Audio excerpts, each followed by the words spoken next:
그런데 이런 사드 문제 같은 거에 대해서 장시호 같은 양심선언이 하나 있었으면 얼마나 좋았을까 싶어요. 장시호가 이번 특검 때 아주 맹활약하신 일종의 수사관이었다고 해요. 나는 그 재벌 출신 유관순 같은 느낌이 딱 들어요. 무슨 소리야. 돈 많은 집 딸인데 입이 한번 이게 풀리다 보니까 아주 자기가 어떤 정의의 사자고 공범인데 애국의 어떤 아덴자처럼 정말 알토란 같은 정보들을 엄청나게 제공을 했더라고요.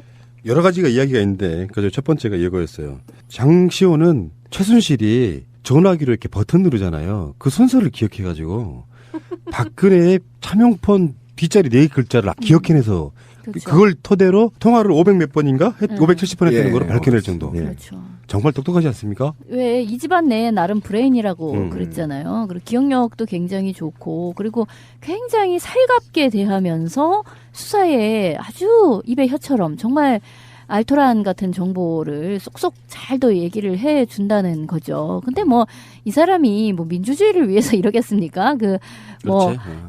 자기도 이제 이 국면에서 살아나갈 이제 국리를 하느라 그런 것이고, 사실 최순실로부터 받았던 개인적인 압박 같은 것이 있었다는 거죠. 그렇지. 둘이 경쟁 관계였던 것 같아. 뭔가 어느 면에서. 그럴 수 있지. 경쟁 싫은 이모. 내지는 싫은 이모. 자기를 뺨을 때렸다라는 얘기도 있고 하는 등등.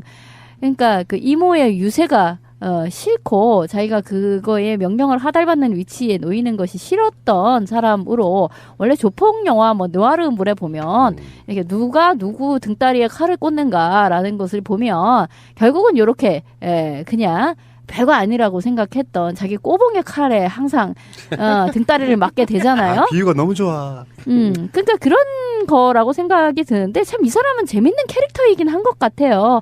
그때도 청문회장에서 나왔을 때 저도 보고 싶었습니다. 이런 식의 대답을 받아친다든가, 또 굉장히 차분하고 어떤 정말 무슨 지진이 일어나도 그 속에서 두더지랑 같이 꿀밤을 까먹으면서 살 것 같은 그런 아주 기막힌 그 생존력을 가진 사람이다라는 생각이 들어요. 저는 이제 개인적으로 장시호 개인적으로 같은 조카임에도 불구하고 또는 굉장히 정유라보다도 두뇌가 있음에도 불구하고 최순실 패밀리 내부에서 그 능력을 다 인정받지 못한 거에 대한 어쨌든 질투심이 좀 있다고 보는 것이고, 그다음에 그것과 관련해서 이 사람이 지금 특검에서 어쨌든 엄청 많이 도와준 거 아닙니까? 그런데 그것뿐만 아니라 특검과 같이 조사받다가 아이스크림을 먹고 냉장고에 보관해서 다음에 와서 먹을게요라고 이렇게 장난을 치거나 또는 이재용을 오다 가다 이제 특검 사무실 만나면 안녕하세요 인사도 이제 반긋하게 하고, 회장님 안녕. 회장님 안녕. 이런 거에 그러니까 모른다고 말을 할 수가 없는 거잖아. 그렇지, 그렇게 얘기를 그렇지. 해버리면 얼마나 난감하겠어. 이재용 입장에서 왜 아는 척하지? 막 이럴 거 아니야. 그런 재미있는 캐릭터는 저는 지난 30여 년간 그들이 살아온 그 패밀리 내부에 살아서 변두리에 있었던 언저리에 있었던 어쨌든 회한에 대한 표출이다. 그리고 이후에 이들이 다 죽어줘 버리면 또는 종신형을 받게 되면 박근혜와 최순실 공동 지갑에 있는 수조 원대 그 돈을 누가 그나마 이해가 살아남아서 슈킹할 가능성이 있다는 거죠. 예, 그런 전체적인 측면이 작용되지 않았느냐.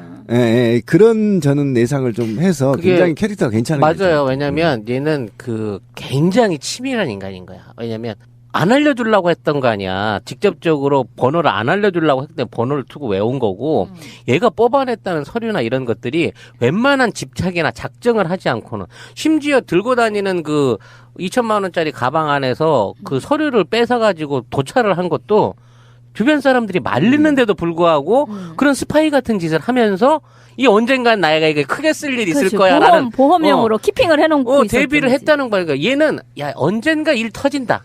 터지면 나는 내 살 길 찾아야겠다는 각오가 이미 몇십 년 전부터 돼 있던 애라는 거지. 그러면 최순실 변호인단이나 그 박근혜 대리인단들이 고영태를 물고 늘어졌잖아요. 여기에 가능해.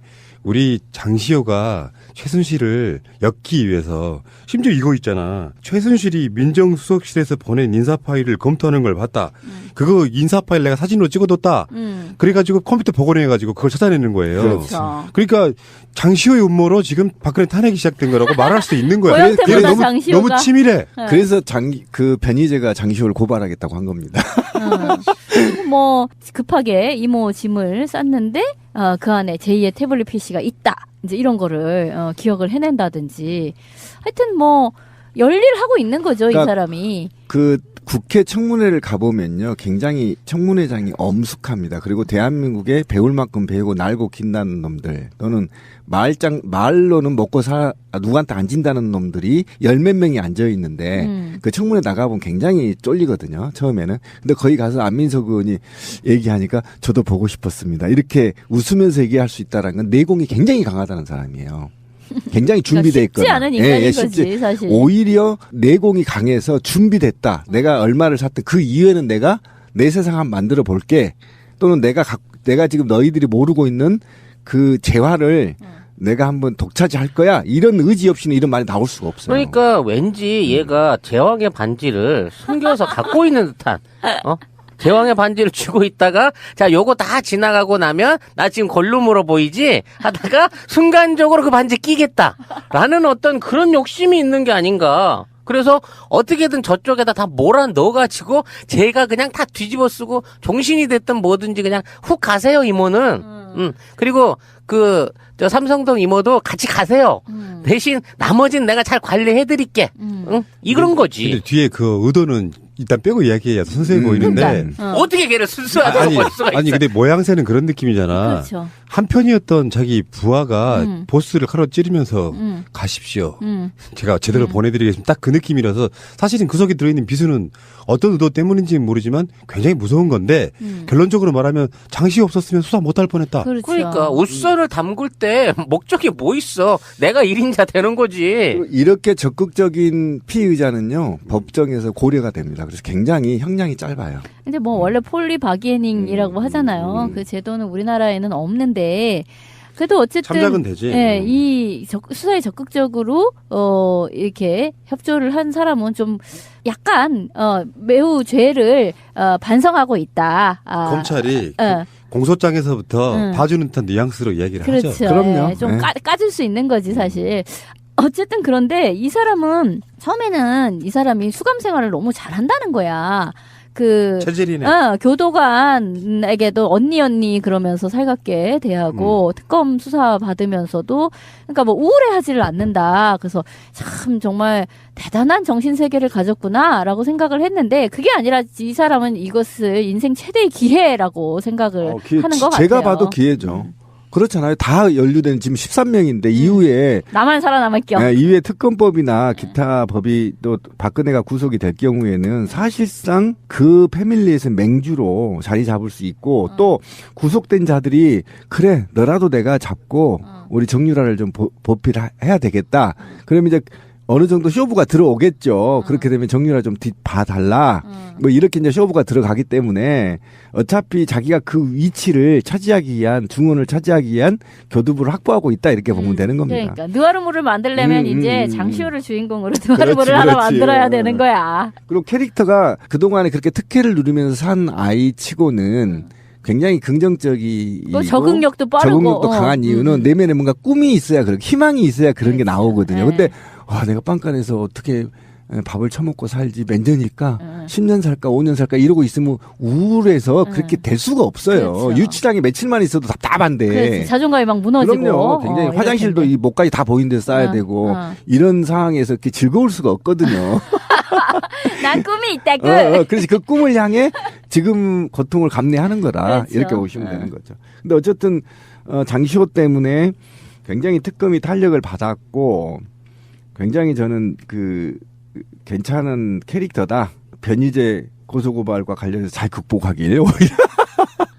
근데 아무튼 변희재한테도 이렇게 고발을 당할 정도로 얘가 여기 열심히 하고 있다고 치면 이 사람이 특검을 지나고 나서 이제 본격적인 검찰 수사로 들어갔을 때 특검 안에서는 아무래도 이제 전체적인 큰 틀을 밟아내다 보니까 이제 뭐 대가성이라든지 그동안 이제 권력을 활용해가지고 어떤 사업들을 했는가 쪽에 이게 잡혀져 가고 있지만 세세하게 이제 내부적인 재산 관계라든지 형성 관계를 털 때 되면 아직도 활용도는 정말 무궁무진한 사람이 아니냐 싶은 생각이 드는 거예요. 지금 우리 특검이 사실상 증거물이라고 해갖고 확보한 거는 그 태블릿 PC 2개 말고는 우리 사초실록하고 안보자관의 사초실록하고 태블릿 PC 2개 말고는 별다른 물리적 증거가 없어요.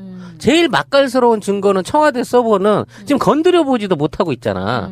그러니까 그런 입장에서 앞으로 어떤 수사를 펼쳐나가는 데 있어서도 결국은 장시호를 비롯한 이런 그 주변에 용기 있는 변절자들의 증언이 필요하다는 거지. 그리고 장시호처럼 최순실 주변에서 어떠한 형태로든 이거 나중에 내가 뒷감당 못하지 않을까 싶어가지고 녹음을 떠났다든지, 몰래 뭐 몰카를 찍어놨다든지 이런 유의 그 증거들이 정말 정권만 잘 바뀌고 수사 유지만 있으면 얼마든지 도출될 수 있지 않을까 싶은 상황, 그런 느낌에서 뭐 앞으로의 탄핵 국면하고 정치적인 우리가 생각하는 그 순차적인 정권 교체만 이루어진다고 하면 정말 뭐 40년 됐다는 최태민과 박씨 가문에 있는 그 밀월 관계를 탈탈 털어내는 그날을 한번 보게 되지 않을까 하는 기대를 갖게 되는 거죠. 이런 현상에서 어쨌든 최순실이 그러면 장시호 네가 갖고 있는 재산 나한테 다 돌려놔. 이제 이 정도로 이제 쇼를 하는 건데 저는 혹시 이것도 하나의 큰 드라마, 플랜이 아닌가라는 생각이 들어요. 그러니까 누군가는 이 일을 같이 가담했던 사람들이 이후에 뒤처리를 해야 되는데 그 뒤처리를 할 사람이 멍청한 박근혜보다는 장시호가 훨씬 효과적일 거라고 봤을 수도 있어요. 예를 들면 장시호가 정치인들과 특검과 관계자들, 대기업들과 이런 우호적인 인상을 남김으로 인해서 사전에 출소해서 로비리스트로 활동할 수도 있고요. 구속자들 석방시키는 로비리스트로 할 수도 있고 또 정치인들한테 우호적인 걸 통해서 사면 역할을 할 수도 있고 이후에 이 최순실 패밀리 부패 세력들이 연루된 사람들 중에 한두 명 정도는 국민적인 굉장히 분노를 상쇄시키는 사람의 캐릭터를 하나 만들어서 이들이 이후에 뒤처리를 할 수 있는 여지를 남겨놓는 것 또는 그런 사람으로 최순실과 박근혜 패밀리에서 사명을 맡을 수도 있었어요. 사실 있을 수 있어요. 그런 측면에서 왜 그러냐면 이 패밀리가 1, 2년 되는 패밀리가 아니고요. 굉장히 오래된 패밀리이기 때문에 그들이 패밀리를 구성할 수 있는 철학과 돈과 이념이 있단 말이에요. 그들만의. 그리고 돈이 뭐 1, 20조가 아니잖아요. 이런 엄청난 뒤처리를 그러면 누구한테 할 거냐? 박지만한테 할 거냐? 그럼 제3의 인물한 뭐 할 수가 없는 거잖아요. 완전하게 범죄를 같이 저지른 사람 중에 한 명을 이미지를 순화시켜서 남겨놓은 상태에서 뒤처리를 하게끔 할 수 있는 역할 분담일 수도 있다. 저는 그렇게도 분석이 가능하겠다는 거예요. 마지막까지 탈탈탈 털어가지고 동전 한 입까지도 다 되찾아야죠. 이렇게 부정한 권력에 기대서 부정부패를 통해서 만들어낸 재산은 반드시 환수되고 국민에게 돌아갈 것이고 연계된 관계자들은 다 처벌을 받는다라는 선례를 남겨줘야 이제 우리 대한민국 안에서 이런 그 비리에 대한 구세대적인 관행들이 척결이 될 수 있지. 이거 살아남으면요 가면 갈수록 커져요. 우리나라에서 지금 얼마요? 700조요? 800조라고 하죠. 800조. 700조가 남는 비자금을 기업이 갖고 있고 해외에 1000조가 넘는 돈들이 한국 돈이 나가서 그 예금주가 한국 사람일 수 있고 또 우리나라 안에서 대통령하고 한 3년 해먹어 버리는데 수천억씩 해먹을 수 있을 만한 정치적인 비리 구조가 이렇게 존재한다는 사실 우리가 어떻게 감히 상상이나 했었냐고. 그러니까 어쨌든 회의 비자금 그리고 박정희 비자금 환수에 관한 특별법이 만들어지지 않는 이상은 저는 사실상 불가능하다고 보거든요. 그러니까 정권이 바뀌면 국민들이 집회를 나오는 게 아니라 오히려 이제 이런 비자금 환수에 관한 특별법을 제정하라. 또는 박정희의 비자금 규모가 얼마 정도 되고 이것이 비정상적으로 만들어져 있는 것에 대한 국고 환수 문제에 대한 특별법 이런 전반적인 문제를 사실은 위에서 또 싸워야 되는. 그렇죠. 네.